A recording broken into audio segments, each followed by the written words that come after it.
लक्षणावरून आचरण कळते. आचारः कुलमाख्याती देशभाख्याती भाषणम संभ्रमः स्नेहमाख्याती व पुराख्याती भोजनम. 2. लक्षणावरून मिळणाऱ्या संकेताची चर्चा करताना आचार्य चाणक्य म्हणतात की आचरणामुळे मनुष्याच्या कुळाचा परिचय होतो, भाषेमुळे देशाचा पत्ता लागतो, आदर सत्कारामुळे प्रेमाचा आणि शरीर पाहून मनुष्याच्या जीवनाचा परिचय होता.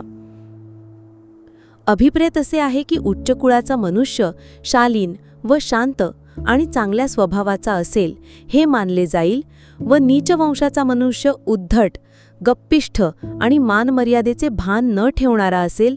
या बाबींची तर बहुतेक सर्व लोक परिचित आहेत की व्यक्ती आपली भाषा आणि उच्चारावरून ओळखला जातो की तो कोणत्या प्रदेशात राहणारा आहे.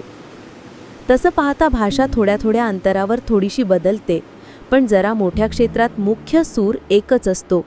बोलाचालीची मूळ भाषा एकसारखी असते, त्यामुळे मनुष्य कोठे राहणारा आहे हे ओळखण्यात अडचण येत नाही.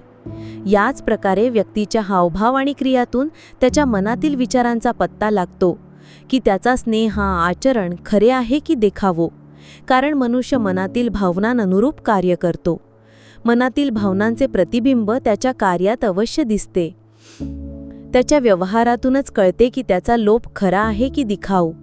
कोणताही मनुष्य आपल्या भावना अधिक वेळ लपवून ठेवू शकत नाही. आचार्य चाणक्याचे कथन हेच आहे की व्यक्तीचा देह पाहून त्याच्या आहाराचा अंदाज करता येतो.